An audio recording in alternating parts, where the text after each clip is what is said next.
Imaginez que l'apprentissage soit un voyage que vous allez réaliser dans une route remplie d'intersections. Chaque intersection contient des feux de signalisation. Si le feu est vert, vous avancez dans votre apprentissage. Par contre, si le feu est rouge, vous êtes stoppé dans votre compréhension. Cette métaphore est tirée du programme I Can Study de Justin Song qui reflète un système d'apprentissage accéléré qu'il a nommé le Traffic Light System. Alors le concept est vraiment très simple. N'importe quel texte que vous voulez apprendre et comprendre pourra être divisé en deux grandes parties. Les feux rouges, c'est-à-dire les points que vous ne comprenez pas et ceux qui vont vous stopper, et les feux verts, là ce sont toutes les idées que vous réussissez à comprendre et qui vous permettent d'avancer dans votre compréhension. Logiquement, plus vous avez de feux rouges dans un texte, moins vous pouvez avancer dans votre apprentissage. Ça, c'est la théorie, mais maintenant, qu'en est-il de la pratique? Alors, il y a 3 étapes pour utiliser cette méthode, et dans cette vidéo, on va mettre cette théorie à l'épreuve, on va la tester ensemble pour voir si elle fonctionne réellement ou si c'est juste une belle métaphore. Alors, voici le texte que nous allons utiliser pour appliquer cette méthode. Point important avant de commencer, la méthode ne pourra être utilisée qu'avec un document qui contient autant de feux rouges que de feux verts. Logiquement, si je prends un texte de physique, électricité et magnétisme, je ne vais rien capter puisque le tout sera au rouge, ce n'est pas mon domaine et ainsi il me sera impossible d'avancer. Alors la première étape, c'est de lire le texte et identifier les feux rouges et les feux verts. Pour ce faire, je vais prendre un stylo rouge et un stylo vert et commencer à lire mon texte et identifier quels sont les feux rouges et les feux verts. Je vais faire cela maintenant et on va reprendre la vidéo après. A few moments later. Alors au final, voilà avec quoi je me suis retrouvé. Par exemple, pour l'introduction ici, j'ai bien tout compris, donc je l'ai mise entre parenthèses de couleur verte. Par contre, j'ai souligné quelques mots en rouge, ça ce sont les mots que je n'ai pas compris. Si on passe au deuxième titre, le mécanisme d'action, j'ai mis une étoile rouge ici, ça veut dire que ça je n'ai pas compris, donc je vais devoir le relire après. Ce que je fais, et ça c'est important, c'est que je vais lire le passage, et puis après, je vais soit le mettre entre parenthèses qui sont vertes, comme là, c'est-à-dire que là, j'ai tout compris, et les mots que je comprends pas, je vais les souligner en rouge. Là, le tableau, je l'ai compris, donc je l'ai mis entre parenthèses vertes. Là, j'ai tout compris, par contre, ce passage-là, je ne l'ai pas compris, donc je l'ai mis entre parenthèses rouges. Ça, c'est un feu qui est rouge. On va passer à la deuxième page pour vous donner une idée, et là aussi, j'ai fait pratiquement la même chose, donc vous voyez qu'il y a des choses qui sont en vert, des choses qui sont en rouge. Tout ce qui est vert, c'est les feux verts, ça veut dire que c'est des choses que j'ai compris. Tout ce qui est en rouge, c'est des choses que je n'ai pas compris. Par exemple, le tableau ici, je ne l'ai pas compris, donc j'ai mis une étoile en rouge en haut. Et là, vous pouvez voir que j'ai souligné quelques mots en vert, quelques mots en rouge. Ça, ce sont les choses que j'ai compris. Et je souligne aussi quelques points que je ne comprends pas et que je vais devoir revisiter après. Deuxième étape maintenant, retranscrire les feux verts.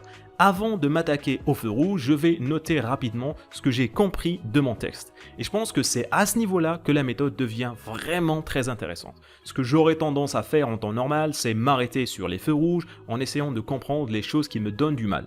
Avec cette méthode, pour l'instant, j'ignore complètement les feux rouges et je commence à organiser ce que j'ai déjà compris. Donc là, ce que je vais faire maintenant, c'est retranscrire tous les points que j'ai réussi à comprendre de mon texte et les rédiger dans mon document. Donc je vais faire ça maintenant et je vais vous montrer le résultat que ça va donner. A few minutes later. Alors à la fin de la deuxième étape, je me retrouve avec cela, un petit résumé que je viens d'écrire en me basant sur ce que j'ai compris. Il fait tout de même 4 pages, ce qui fait que j'ai bien réussi à identifier les idées clés. Et je dois vous avouer que même si je sais qu'il y a plein de choses que j'ignore encore et je ne comprends pas, je sens vraiment que j'ai une bonne idée du concept de base de mon texte. Et c'est d'ailleurs tout l'objectif de cette méthode. Avancer dans son voyage d'apprentissage sans être stoppé à chaque fois. Et là, j'ai vraiment la sensation que j'ai bien avancé dans ma compréhension. Donc jusque-là, la méthode, elle est plutôt pas mal. Ok, maintenant, avant de passer à la troisième et dernière étape, j'ai une petite modification à apporter à la méthode de base. Comme j'ai déjà compris ce que j'ai rédigé dans ce document, je me suis dit pourquoi ne pas le mémoriser. Donc je vais entamer la mémorisation à ce niveau, principalement en utilisant la méthode du palais mental pour pouvoir ajouter les points restants au fur et à mesure de ma lecture. Alors je ne vais pas entrer dans les détails ici, si ça vous intéresse, je vous invite à vous inscrire à l'une de mes nombreuses formations gratuites, vous trouverez le lien en bas dans la description. Parfait, maintenant on va pouvoir passer à la troisième et dernière étape qui va logiquement être le fait de s'attaquer aux feux rouges pour les rendre verts. Et là aussi j'ai une nouvelle petite modification à apporter. Dans la méthode de base, on va juste chercher à comprendre ces points. Mais je pense qu'il est possible de faire mieux. Voici mon idée. au lieu d'aller directement dans la compréhension des points où ça coince, pourquoi ne pas profiter de l'hypercorrection effect? Alors là, vous allez me demander, mais c'est quoi l'hypercorrection effect? En fait, c'est très simple. Est-ce que vous avez déjà eu l'expérience d'être absolument certain qu'une certaine information était correcte? Et puis un jour, vous vous rendez compte que vous vous êtes trompé. L'information était fausse. Peut-être que vous allez lire cela quelque part ou peut-être que c'est une personne qui va vous corriger. Et là, si vous n'êtes pas trop borné, vous allez remarquer l'erreur dans votre raisonnement d'origine et le corriger.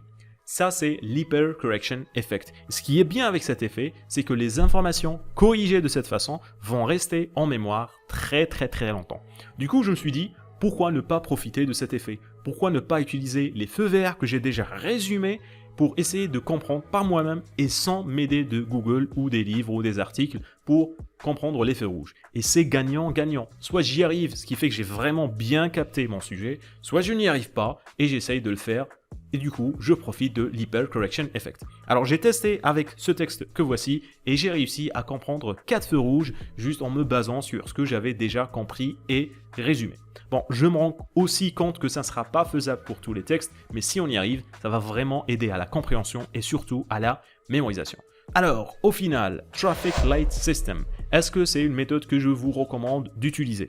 Eh bien, absolument, oui. D'ailleurs, je vous recommande de la mettre en pratique dès votre prochaine session d'apprentissage. Dernière chose que je vous conseillerais de faire en utilisant cette méthode-là, dans la deuxième étape, organiser les feux verts en utilisant la mémorisation structurée. C'est ce que j'ai fait avec ce texte que voici et ça m'a permis d'aller beaucoup plus vite dans la compréhension et surtout dans la mémorisation après. Alors si vous voulez comprendre comment appliquer la mémorisation structurée, je vous conseille d'aller voir ma vidéo spéciale à ce sujet en cliquant ici.